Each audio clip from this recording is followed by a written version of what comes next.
एक घटना घटी है मेरठ में, अभी न्यूज में वो बहुत चर्चा में है। एक पत्नी अपने पति को कई टुकड़ों में काट डालती है। पत्नी ने पति को कई टुकड़ों में काटा है, और वो पति कैसा, वो मर्चेंट नेवी में काम करने वाला इंसान। और आपको पता है मर्चेंट नेवी में जो लोग काम करते हैं उनकी सैलरी लाखों में होती है, यानी पैसे की कमी नहीं है, लाखों में सैलरी होती है।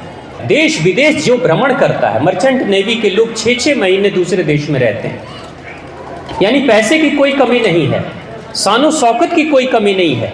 मेरठ के सबसे अच्छी कॉलोनी में जिसने घर लिया, किसी तरह की सुख सुविधा पत्नी को कमी नहीं मिली है, सारी सुख सुविधाएं मिली है। लेकिन पत्नी का मन जब बिगड़ गया तो अपने प्रेमी के साथ मिलकर वो अपने पति को, जो 2 वर्षों के बाद आया था, उसको उसी के घर में कई टुकड़ों में काट डालती है। ये जो मेरठ में घटना घटी है, सुविधाओं की कमी नहीं थी, लेकिन वो जो लड़की है यानी पत्नी है, जिसका नाम शायद मुस्कान है, मुस्कान का एक मित्र जो 8वीं क्लास में उसके साथ पढ़ता था, वो फेसबुक के माध्यम से उसके कांटेक्ट में आ गया। और शादी हुए लगभग शायद 2006 या 7 में हुई थी। छोटी बेटी भी है, उस दुल्हन की एक छोटी बेटी भी है। तो वो पुराना मित्र, 8वीं कक्षा में पढ़ने वाला मित्र फेसबुक के माध्यम से कांटेक्ट में आया, जान पहचान बढ़ी और फिर से दोबारा से मिलना जुलना शुरू हुआ। जो पति था वो तो बाहर विदेश में रहता था।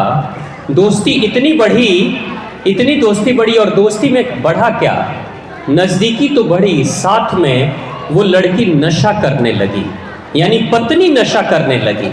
और नशा सिर्फ पान बीड़ी सिगरेट और शराब दारू तक नहीं सीमित था, धीरे धीरे वो इंजेक्शन लेने लगी।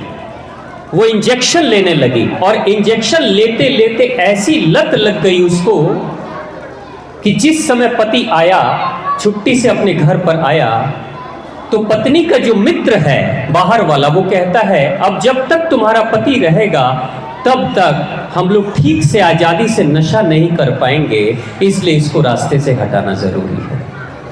और रास्ते से हटाने के लिए उसी के घर में उसकी हत्या कर देते हैं और लाश को छिपाने के लिए कई टुकड़ों में काट डालते हैं दोनों मिलकर। आप देख रहे हैं, यहीं पे जरूरत है शिक्षा की। उस लड़की के पास डिग्री की कमी नहीं थी, पढ़ी लिखी थी, लेकिन वो डिग्रियां थी जिससे संस्कार नहीं बदलते थे। संस्कार तो बदलते हैं अपने घर वालों को मानने से, बड़ों का पालन करने से। जो कल्चर हम डेवलप करेंगे, जो चीज हम अपने बच्चे को दिखाएंगे, वही हमारे बच्चे कॉपी करेंगे। लोग सोचते हैं, कई माता पिता हैं, कहते हैं कि हम तो बच्चे को अच्छे स्कूल में पढ़ाते हैं, अच्छी शिक्षा देते हैं, अब हमें कोई चिंता करने की ज़रूरत नहीं है। बात ये नहीं है। आपका बच्चा किताबों से कम सीखता है, आपका बच्चा देखकर आपको ज़्यादा सीखता है। एक पिताजी मेरे पास आए, वो बोले कि मेरा 18 साल का बेटा है, नशा करता है। मैंने पूछा आप नशा करते थे, करते हैं? तो वो कहते अब नहीं करता हूँ, पहले करता था। मैंने पूछा कि आप जब वो बेटा जन्म लिया उस समय नशा करते थे? तो हाँ करता था स्वामी जी, उस समय करता था। घर में नहीं करता था, बाहर से करके आ जाता था, घर में नहीं करता था, लेकिन बेटे के सामने कभी नहीं किया। मगर मेरा बेटा 18 साल का है, नशा कर रहा है, शराब पी रहा है। मैंने कहा वो बेटे के जन्म के समय में जो डीएनए आपके शरीर से गया है ना, शुक्राणु आपके शरीर से गया है, तो सिर्फ शरीर का निर्माण नहीं हुआ, संस्कार का भी निर्माण हो गया है। स्वतः संस्कार का निर्माण हो जाता है। बहुत सारी चीजें ऐसी होती हैं जो आपको पता भी नहीं चलता कि हुआ कब, मैंने किया कब। एक साग होती है, आपके गांव में साग आप लोगों ने खाई होगी, बथुए की साग। बथुए की साग कितने लोगों ने खाई है? हाथ उठाइए। माताएं पीछे, बथुए के साग खैले बनी? नहीं की खैले मामा जी, खैले बहुत बढ़िया, जोरदार तालियां आपने लिए। बथुए की साग आप सब ने खाई है, आपने भी खाई है।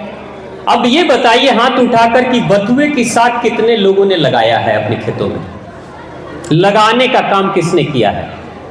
लगाए हैं? कोई एक भी बता दे जो बथुए लगाए हैं। बथुए के साग आप जाके रोपनी किए हैं? है ना? लगाए कब?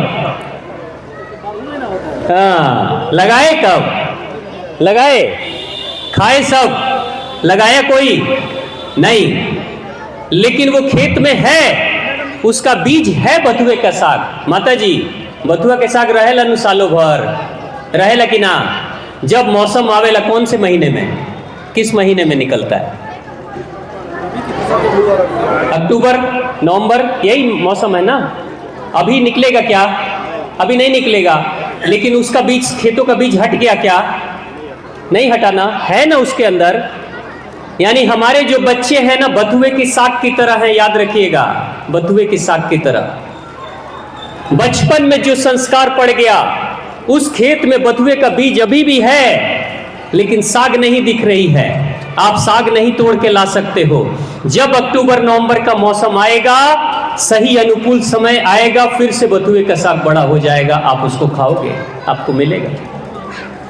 यानी आप अपने बच्चे के शरीर में, आप अपने व्यवहार, चाल चलन, खान पान से जो संस्कार आप दोगे, बचपन में बच्चे को तो वो संस्कार दिखाई नहीं देगा, ठीक रहेगा। लेकिन जैसे ही 14, 15, 16 साल के बाद शरीर पूर्ण रूप से विकसित होगा, तो वो दबा हुआ संस्कार, जो छिपा हुआ संस्कार है बथुए के साग के बीज की तरह, सही अनुकूल समय, जवानी का जब समय आएगा, उम्र बढ़ेगी, तो स्वतः बुरे संस्कार निकलकर सामने आ जाएंगे।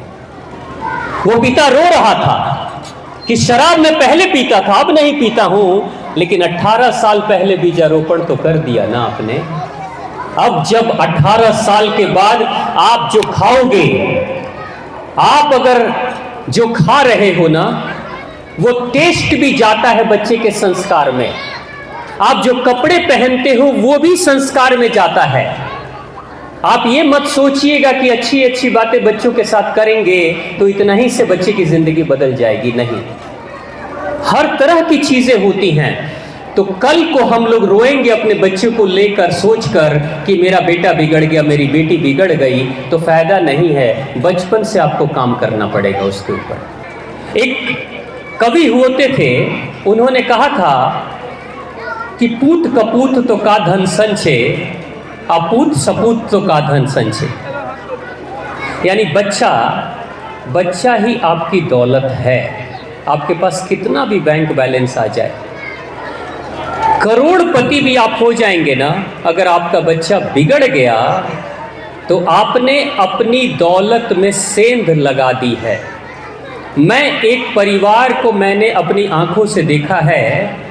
मेरे पिताजी बताते थे कि उस नौजवान लड़के, इकलौते बेटे के पिताजी के पास इतनी दौलत थी, ये घटना बिहार की है, ये बिहार की घटना है। इतनी दौलत थी आज से करीब 50 साल पहले कि शौक से वो पिता अपने घर पे हाथी पालता था, शौक से हाथी पालता था। एक लौता बेटा था। पिता बार बार कहता था कि इतना कमा लिया हूँ कि मेरा बेटा और मेरे आने वाले वंशज अगर 7 पुस्तक बैठकर कुछ भी ना करें, सिर्फ खाएंगे, तो भी 7 पुस्तक दौलत घटेगी नहीं, कम नहीं होगी। आपको पता है, आज से लगभग 15 साल पहले मेरे पिताजी उस क्षेत्र में जा रहे थे। एक छोटी सी मार्केट, छोटा सा बाजार पड़ा था। तो गाड़ी रोकने के बाद उन्होंने एक नौजवान को दिखाया कि देखो आप उस नौजवान को। मैंने देखा एक नौजवान जिसकी उम्र कम से कम 27, 28 या 30 वर्ष की होगी। वो सड़क के किनारे फुटपाथ पर बैठकर गांव के बाजार में, कच्ची सड़क वाले बाजार में फुटपाथ पर बैठकर एक डलिया लेकर और सब्जी बेच रहा था। और सब्जी बेचने के दौरान ही मेरे पिताजी ने दिखाया कि आप देखो, ये जो नौजवान बैठा है ना, आज से 35 साल पहले इस पिता के पास अरबों की दौलत थी। पिता चले गए, पिता गुजर गए उम्र के साथ। ये नशा करने लगा और नशा करते करते गलत संगत, गलत लोगों के सानिध्य में रहा। सिर्फ दौलत खाया नहीं, दौलत लुटाया। और पिता के मरने के ठीक 25 वर्ष के बाद जिसकी दौलत 7 पुश्त तक खत्म नहीं होती, वो 25 साल के बाद वो नौजवान एक लौता बेटा बैठकर फुटपाथ पर सब्जी बेच रहा था, और जो सब्जी बिकेगी उसी सब्जी से उस शाम को चूल्हा जलेगा, जो पैसा कमाएगा। यानी कि जो 7 पुश्तों में नहीं खत्म हुआ वो 25 साल में खत्म कर दिया उसने। यही कहते हैं वो कवि कि अगर पूत तुम्हारा कपूत है तो पैसा जमा करके भी क्या करोगे, और सपूत है तो दिवालिया भी रहोगे तो कमा लेगा अपने गुणों से।